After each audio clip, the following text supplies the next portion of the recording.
খান যেভাবে আন্তর্জাতিক মানে নেয়ার চেষ্টা করছে, এটা আমরা আসলে ফলো করছি এবং এটা আমাদের ভালো লাগছে যে আমাদের একটা বাণিজ্যিক ধারার একটা নায়ক খেয়াল রাখলে দেখতে পাই যে আমাদের সিনেমা অঙ্গনে প্রচুর মানুষ তাকে এত বিরোধিতা করে, তাকে টেনে রাখার জন্য এত চেষ্টা করে।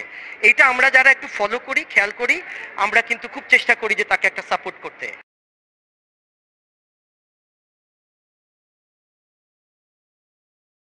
দর্শক, কথাগুলো যেন কানে বেজে আছে, কথাগুলো যেন মনের মধ্যে জাস্ট কেউ গাঁথুনি দিয়ে গেঁথে দিল, স্ট্যাম্প করে দিল। কি অসাধারণ বক্তব্য!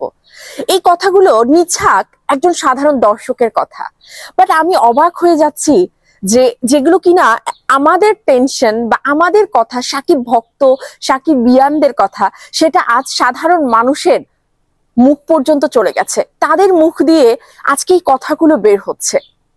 ও মাই গড! আমি বলবো যে হিমেল আশরাফ, আরশাদ আদনান এবং অবশ্যই অবশ্যই শাকিব খান, এই কথাগুলো তার জন্য এক একটা অনুপ্রেরণা।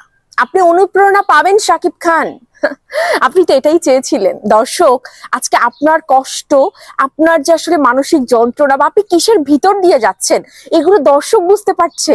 তো এটা তো আমার মনে হয় যে একজন স্টার বা একজন শিল্পী তার সবচেয়ে বড় পাওয়া। এর চেয়ে আর কি বড় পাওয়া হতে পারে বলুন তো? ও মাই গড! আমি জাস্ট একটা কথাই বলবো যে এরকম সাধারণ দর্শকরা যে মুখ খুলতে শুরু করেছে, সাধারণ দর্শকরা শাকিব খানকে নিয়ে ভাবতে শুরু করেছে, শাকিব খানের ভালো মন্দ, শাকিব খানের প্রতি যে অন্যায় অবিচার করা হয়, এগুলো যে তারা বুঝতে পারছে, এগুলো না এক একটা পালক। এই পালকগুলো সবগুলো শাকিব খানের ডানায় যুক্ত হচ্ছে। আর এই সহজ সতস্র ডানা নিয়ে শাকিব খান উঠছে, তাকে আটকাবার সাধ্য কার আছে বলুন তো? আমি মনে করি যে এই সমস্ত গুটি কয়েক হীন প্রচেষ্টাকর মানুষ, তারা কখনো শাকিব খানকে আটকাতে পারেনি এবং পারবেও না।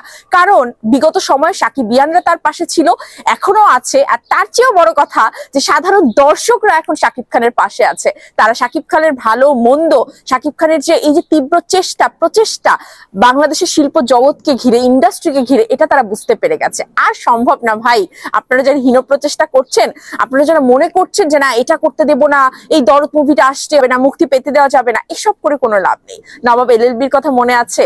সাকিবিয়ানরা রাস্তায় পর্যন্ত নামতে পারে, এটা অলরেডি দেখিয়ে দিয়েছে। তো এরকম কোনো চেষ্টা, কোনো রকম মাথায় প্ল্যান, কোনো কিছু রেখে কোনো লাভ নেই।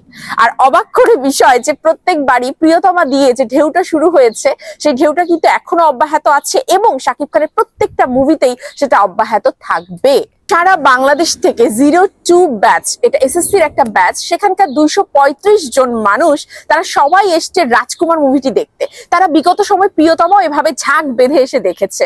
তো এই যে শুরু হয়েছে, এই যে প্র্যাকটিসটা শুরু হয়েছে, তারা কখনো না এর আগে না বাংলা মুভি দেখে নাই এরকম হলে গিয়ে। তারা আসছে এবং তাদেরকে আনছে কে? শাকিব খান আনছে, হিমেল আশরাফ আনছে। শাকিব খানের অসাধারণ অভিনয়ে তারা বুথ থাকার জন্য আসছে।